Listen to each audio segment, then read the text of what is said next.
Sampurasun. Rampes. Nami abdi Iqbal, abdi salaku julu pelihara di Astana Gede ieu anu memelihara anu menjaga cagar budaya anu di Astana Gede kawali ieu. Abdi teu instansi Kementerian Kebudayaan BPK 9 Jawa Barat. Nah, kebetulan di sini sekarang bala ya karena hari Sabtu Minggu kami libur untuk membersihkan. Jadi mohon dimaklum gitu. Nah, di Astana Gede Kawali ini terdapat ada beberapa buah prasasti karena Astana Gede Kawali ini kalau sejarah singkatnya itu adalah pusat kerajaan kepemerintahan kerajaan Galuh dahulunya di sini. Pusatnya itu di sini. Kerajaan Galuh itu pusatnya itu di sini.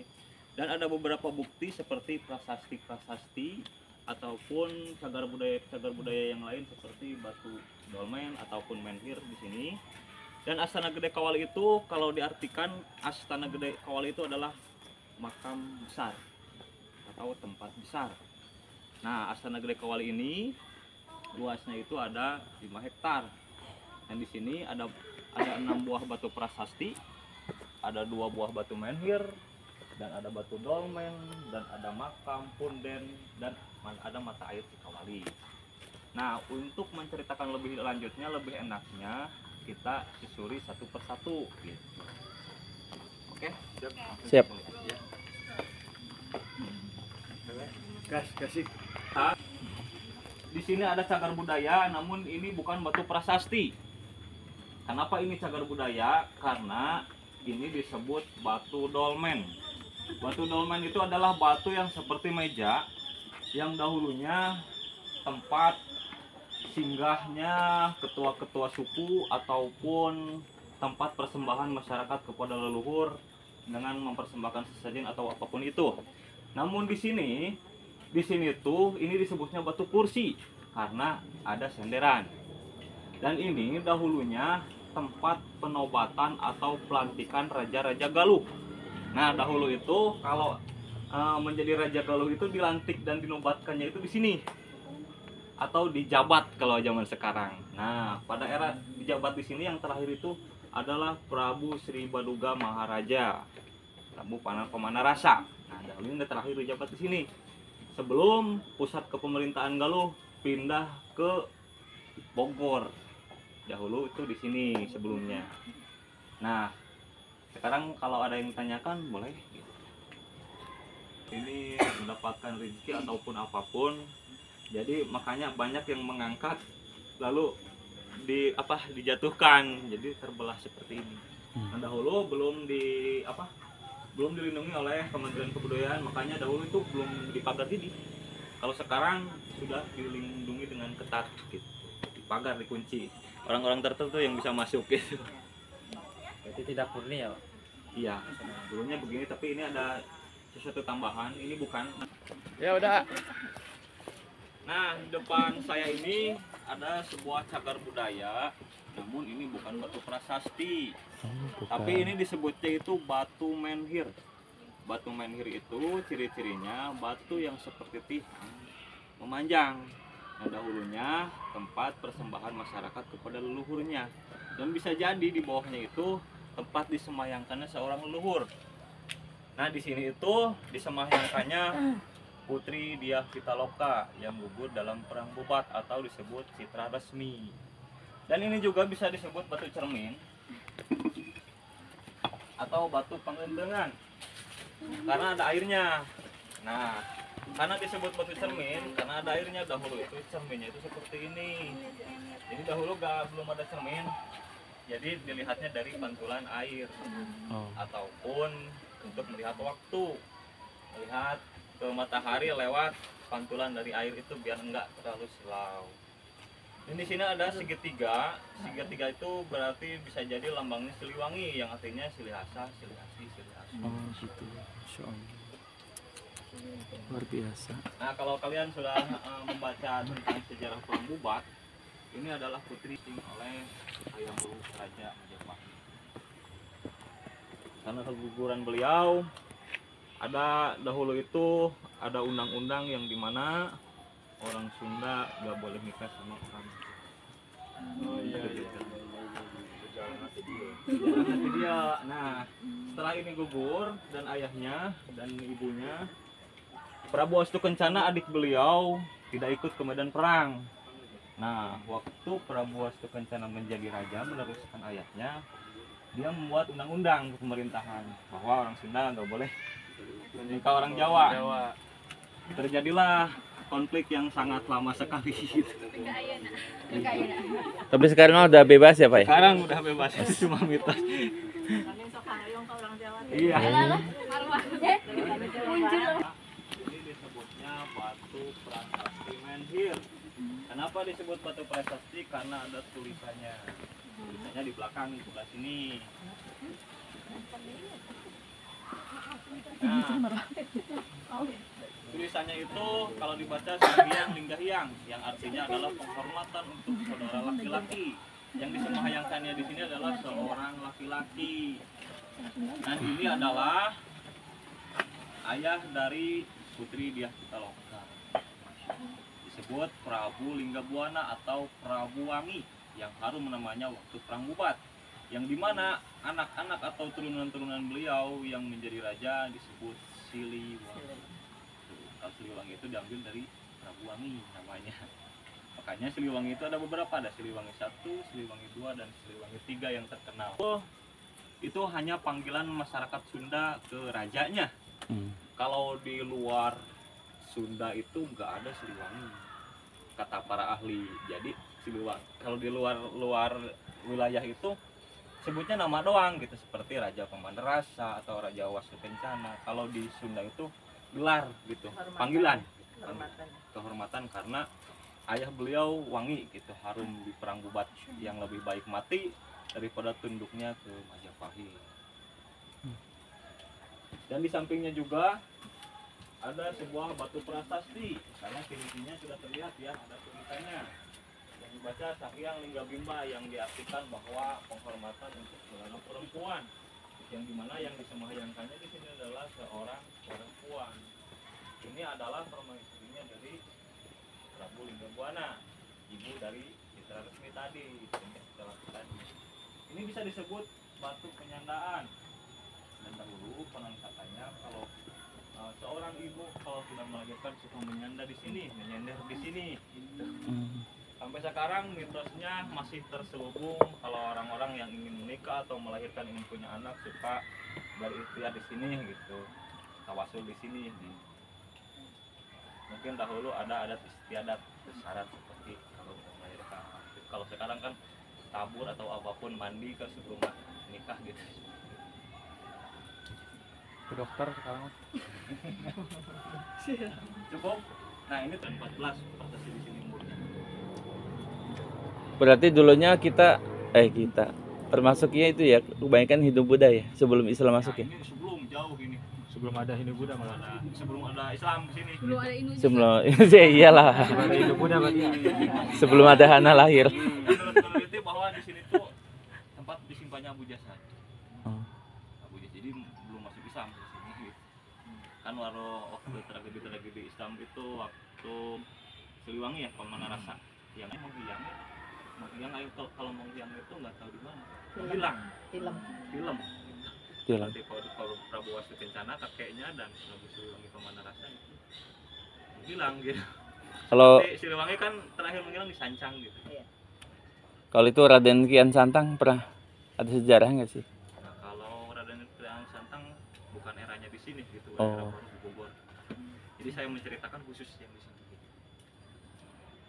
Kakek buyutnya gitu. Kalau Kian Santang mungkin udah cicit gitu apa gitu kalau di sini. Iya. Kita menyusuri langsung ke sana. Oke. Kalau yang ini seperti kita lihat, ini mungkin kalian sudah tahu ini sebuah makam ya. Karena ciri-cirinya seperti ini, dan nisannya gitu.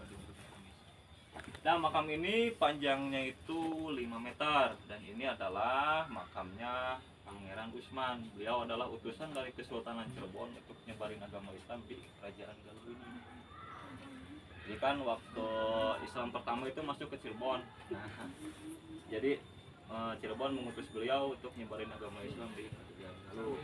Dan alhamdulillah kemungkinan berhasil karena sekarang juga saya Islam gitu. Emang tingginya segitu, Pak? Nah kalau tingginya itu sebenarnya orangnya nggak tinggi, tapi ini adalah simbol masyarakat ke beliau karena beliau itu mempunyai perjuangan yang sangat panjang. Jadi makamnya dibedakan, dipanjangkan. Dan kalau dulu itu makam-makam dahulu itu memang kadang suka panjang-panjang karena mengukurnya itu dari kaki sampai kepala. Kalau sekarang dari pusar sampai kepala ya. Kalau sekarang ukur nisan ke nisan. Iya, itu, iya. kalau dari dulu itu memang dari kaki sampai kepala, jadi rata-rata sedikit memanjang ya. Iya sih. Cukup. Karena ada telapak kaki dan telapak tangan. Menurut para ahli, kemungkinan ini adalah telapak kaki dan telapak tangan Prabu Niskala Wastukencana, Masya Allah. putra dari Prabu Linggabuana tadi. Dan ini bisa disebut juga batu kalender karena terlihat ada sebuah kotak-kotak seperti kalender. Ya, kotaknya ini ada 45 kotak. Oh, gitu ya. Dan dahulunya itu tempat menghitung kalau mau membuat rumah ataupun menanam padi, hari-harinya itu suka dihitung di sini. Dan kemungkinan untuk cara menghitungnya itu dari perbedaan tiap kotak, lubang tiap kotak gitu. Karena tiap kotak itu ada perbedaan lubang-lubang. Ada yang besar, ada yang kecil, ada yang 2, ada yang 5 gitu. Tapi sampai sekarang para ahli belum bisa memecahkan bagaimana cara menghitungnya itu. Itu berarti telapak asli ya? Ya, telapak asli gitu. Dan itu ada tulisannya Anggana, yaitu menyendiri. Kemungkinan ini tempat ketapaan beliau Prabu Wastukencana yang dimana kalau yang mau berjarah ke Prabu Wastukencana mungkin ke sini ke petilasannya karena makamnya nggak ada gitu. Film lah ya. Dulu pernah saya berkesempatan mencoba itu tuh Pak. Saya jongkok di sana. Tapi dulu Sekarang mah Emang ayam mitosnya teh ramuan Anu- cocok iya gitu. oh yang nyobian ya? Tiap-tiap batu pasti ada mitosnya kalau dalam warga. Karena turun-temurun pasti ada lah orang tua orang seperti itu. Cocok cina keturunan Kalau cocok katanya umroh atau gimana lah. Tapi itu cuma mitos ya, nggak bisa kita percaya sebenarnya. Berarti ini apa ya, izin kalau mau semua mau nentuin akad nikah, tanggal, nanti mau lihat primbon dulu, mungkin ada sejarahnya. nah, sejarahnya. Ini salah satunya. salah satunya. Harinya itu dari hari lahir Mau nanam padi kan, dan padi seperti itu. untuk sagawaya. Bisa kebaya, kemudian lama. Ayo mah nggak canggih gitu, Canggih. bisa mendeteksi cuaca Iya. gitu. Ada Google. Lanjut. Cukup. Ini di belakang ada penelitian dari Unpad ya, tahun 2015-an. Ini belum diteliti secara detail karena ini ada sebuah batu yang tersusun seperti ini, bisa disebut ini adalah sebuah punden ya, batu yang tersusun. Dan itu ada batu gores, tapi juga belum pasti itu apa karena ada gores-goresannya, itu aja disebut batu gores gitu.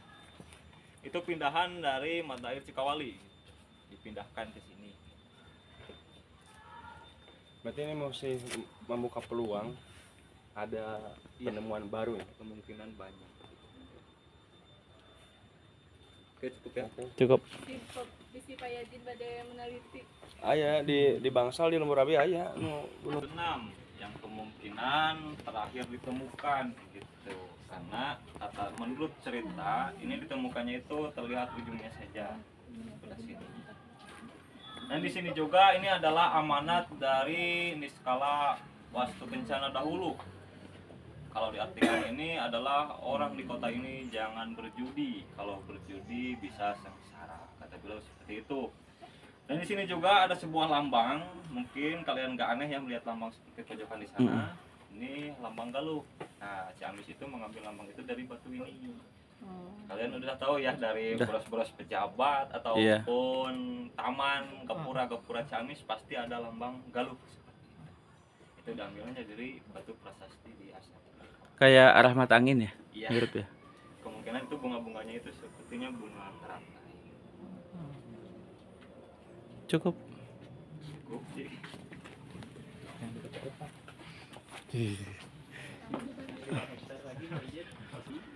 Kalau diartikan semoga ada kemudian hari mengisi kawali ini dengan kebahagiaan sambil membiasakan diri berbuat kesejahteraan agar unggul dalam berperang.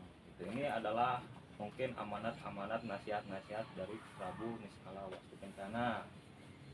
Nah kalau di belakang ini adalah batu prasasti yang spesial di Aksara Gede Kawali ini, karena dengan batu prasasti ini Aksara Gede mempunyai SK internasional, yang dimana batu ini menjelaskan bahwa yang membuat parit atau yang membuat kerajaan di sini adalah Prabu Wastu Kencana. Jadi menjelaskan dengan tepat bahwa raja dahulu itu di sini adalah Prabu Wastu Kencana. Itu kalau diartikan itu seperti panjang itu. Bisa dibaca kalian gitu. Kali bahasanya ada. Itu Hanacaraka bukan sih? Apa? Hanacaraka bukan? Masyarakat. Tulisannya? Sunda ya, Sunda dahulu. Bukan ya? Tapi mirip ya. Dahulu itu waktu SD saya Hanacaraka ada Data Sawala. seperti bacaan ini Sunda asli dahulu ya. Dan di sini juga ada lambang Galuh juga.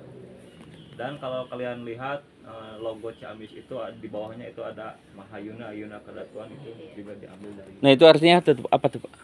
Membangun kota agar lebih maju kalau nggak salah. Mahayuna Ayuna. Iya. Nah, Kalau pakai Naga Wirahayu apa tuh? itu di sana ada tulisannya. Enggak, artinya maksudnya itu ya artinya. Pokoknya kalau disimpulkan Itu cara bahwa bacanya, Pak? membangun kota agar lebih maju gitu. Oh iya. Kalau disimpulkan seperti itu. Ini nggak bisa saya jelasin secara ini karena panjang banget. Iya. Siap, cukup. Berarti tiap tahun sekali kita berziarah ke sini. Nah, beliau itu adalah utusan dari Kesultanan Cirebon juga seperti tadi Pangeran Usman. Namun beliau kalau dahulunya itu tahtanya itu tingkatnya itu sama dengan bupati. Tapi ada orang yang bilang juga ini adalah bupati pertama di Ciamis gitu. Dan di sampingnya juga ada Eyang Sancang. Beliau adalah penasihat dari Adipati Singacala, dan ini juga di samping ada Cakrakusuma, itu adalah seorang guru ngaji yang kemungkinan dahulu penyebar agama Islam itu membuat pesantren kalau menyebarkan agama Islam itu seperti itu. Banyak di sini makam-makam kecil yang belum diketahui namanya, dan karena ini terbentuknya makam, kemungkinan besar ini adalah pengikutnya dari Adipati Singacala atau murid-muridnya juga jadi. Dan Lasana Gede ini karena yang tadi saya bilang itu luasnya 5 hektar, karena ada lagi memanjang ke sana.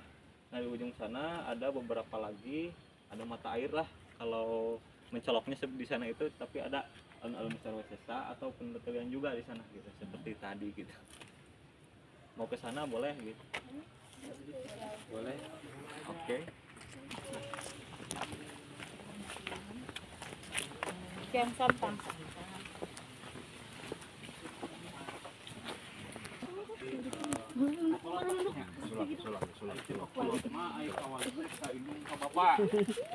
Yang dimana wali kita adalah seorang ya dan ibu gitu. Jadi Kak Wali atau Kak Indah Wali. Oh. Emang Kak, wali itu apa ya? Iya Pak. Kalau hewan khas di sini tuh hewan kalong. Masih banyak kalong pasti Pak. Kalong teh kelala warasan yes. Kayak di Pamijahan. Iya, alun-alun Surabaya. Jangan nggak tahu ada kalong. Ayo di Guhana. Oh itu Batman. Ya. Mirip. Oh kalong mah badangnya adi mah ya. Kalong ngageng. Oh Hewan malam kalau sore berkeliaran dia. iya. Kalau udah pagi balik lagi ke sini. Oh Kak. iya ya, Masya Allah. Nah di sini ada alun-alun Sarwasesa yang namanya diambil dari sini dan menjadi alun-alun Kawali ya. Nah diambilnya dari sini. Dan ini dahulunya itu tempat bewaranya raja ke masyarakatnya atau membuat pengumuman ke masyarakat itu. Masyarakat itu suka dikumpulkan di alun-alun Sarwasesa ini. Dan kemungkinan ini luas, tapi kita tandai sedikit aja seperti ini. Dan di sini juga ada hewan monyet, tapi monyet itu baru ya. Bukan hewan lama. Ada sendiri apa diadain Mbak? Itu awalnya itu ada sendiri, ada 3 ekor awalnya. Kembang biak. Berkembang biak cepat banget itu. Iya. Lahan pertanian. Oh iya. Tapi tetap dilindungi ya. Monyet mah. Iya, secara terpaksa karena di lingkungan ini, karena lingkungan ini adalah dilarang berburu. Mm-mm. Tapi kemarin ada yang galak ditembak gitu. Iya Kak. Karena udah keluar dari area ini ya. Karena galak mengganggu Oh iya. ini tamu yang masuk.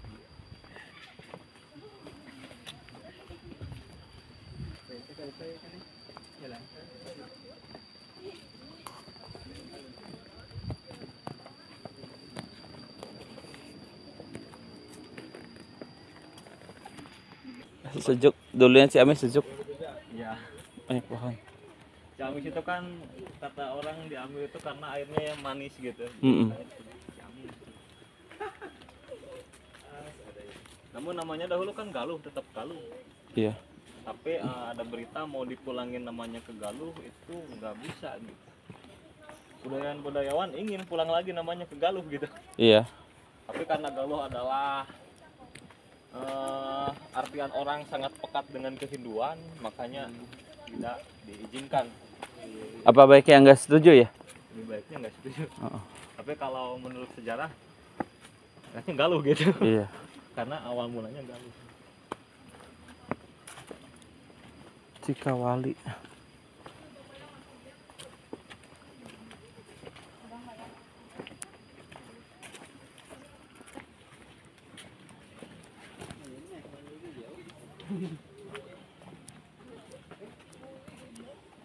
Nah kalau ini bukan berarti sengaja ditebang ya, karena di sini itu memang dilindungi ya pohon. Iya Pak. Tapi ini urug lah gitu, Oh urung. tumbang.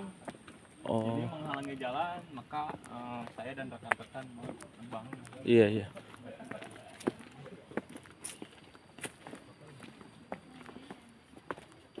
Ini biar nggak longsor Pak, ditaliin ya. Oke, Ini kawat. di Bronjong mencegah longsor. Mm-mm.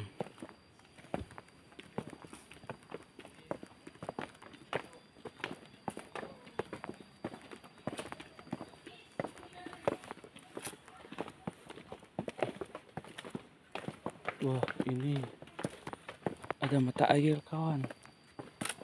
Mata air. Masya Allah. Subhanallah. Allahu Akbar. Subhanallah. Masya Allah. Subhanallah.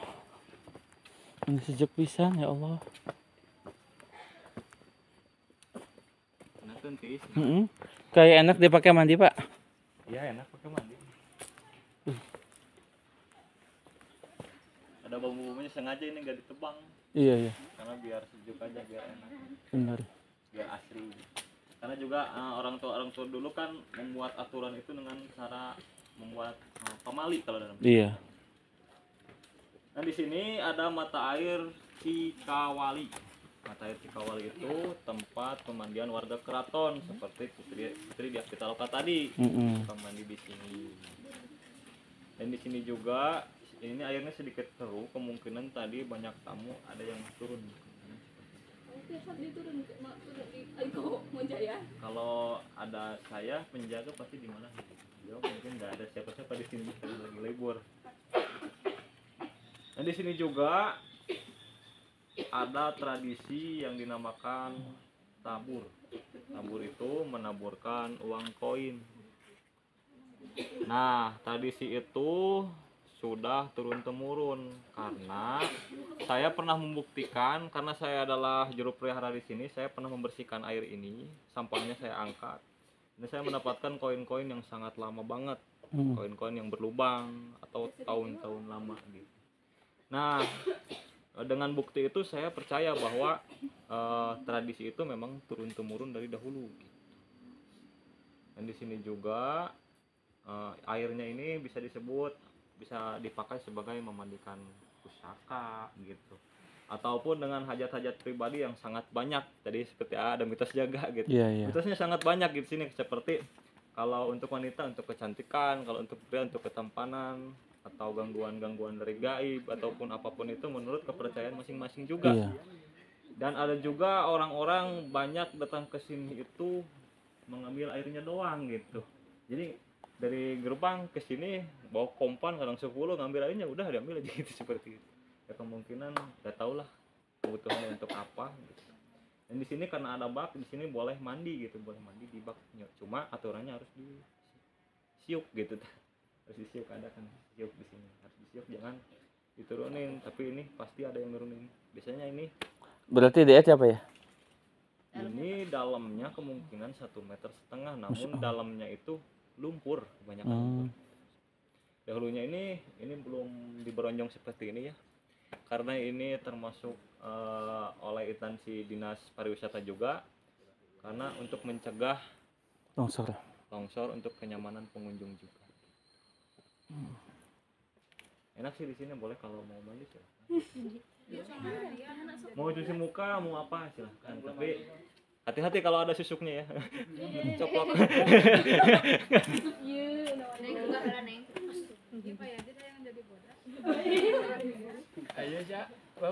Nah, kalau hewan khasnya itu memang bogo ya, hewan cana seperti khas dari dulunya itu ada itu.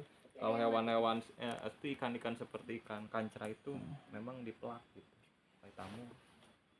Emang khasnya itu Lok bogo. Yang dimana kan dahulu kalau melemparkan koin itu suka dimakan oleh bogo itu, dan ada mitosnya juga. Kalau kita melempar koin bogo itu memakan koin kita, itu mungkin keberuntungan ataupun apapun, itu mitosnya banyak banget. Emang dimakan kan koin? Karena bogo sifatnya apa ya, hewan Omnivora. berburu ya, ya hewan berburu, jadi makanya yang berkilau yang bergerak pasti dia makan. Predator. Apapun yang bergerak pasti dia makan, jadi makanya melemparkan koin pasti dia makan. Kalau menurut berpikir secara logika ya, Iya kalau sih. orang-orang, oh ini rezeki nih dia makan gitu.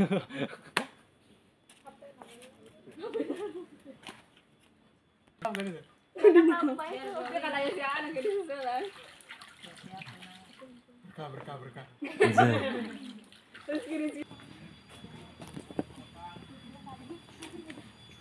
Lubang-lubang di atasnya karena ada pohon-pohon nih ya, yang buahnya besar-besar gitu.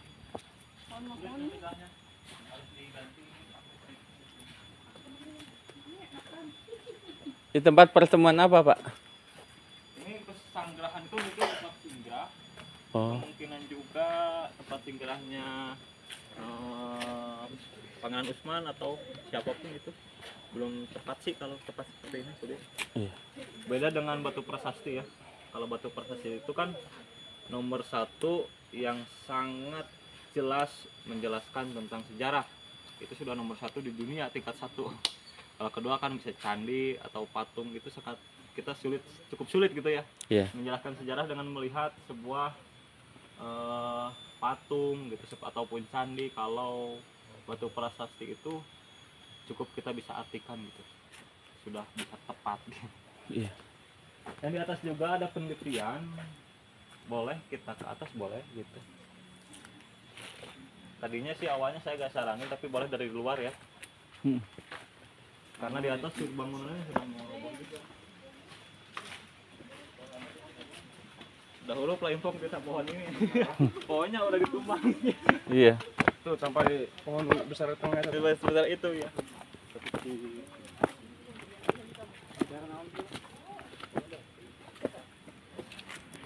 Kan dari Unpad juga, Unpad itu meneliti di sini dan di depan tadi ya. Iya. Itu pada tahun 2015, 2018. Dan ada ahli-ahli, beberapa ahli ya. Dan itu menemukan sebuah batu yang tersusun. Ini itu ditemukannya itu pakai koas, pakai ini agar batunya nggak berpindah ya. Iya. Jadi batunya memang seperti ini. Dan ini diprediksi itu sebuah benteng kerajaan dahulu.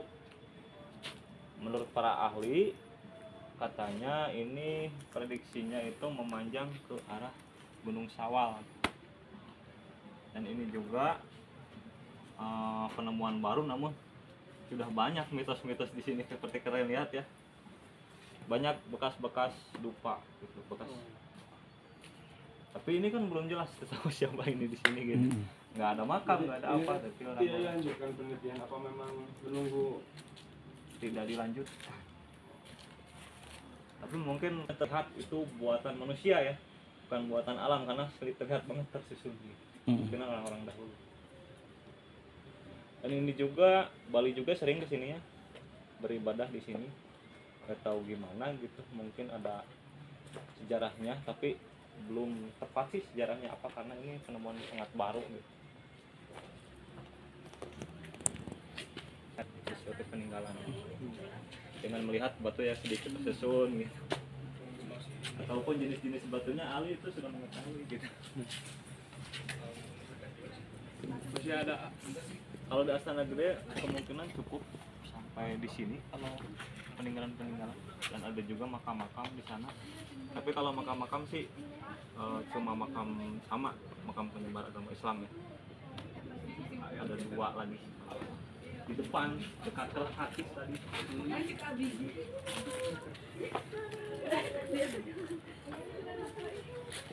Nah ini bisa dilihat. Ini para ahlinya ini.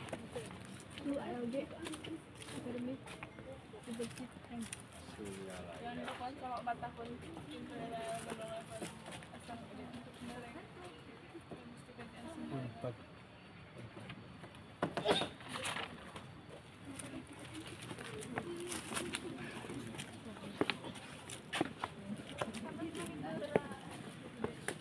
Boleh dulu.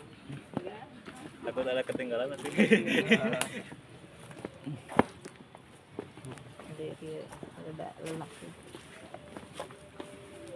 Mau istirahat juga boleh di bawah dulu.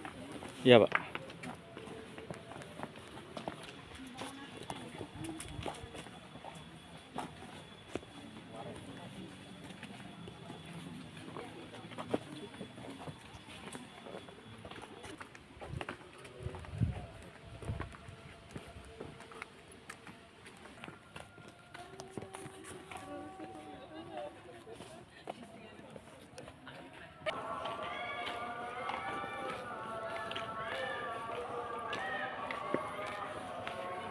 Pak Arif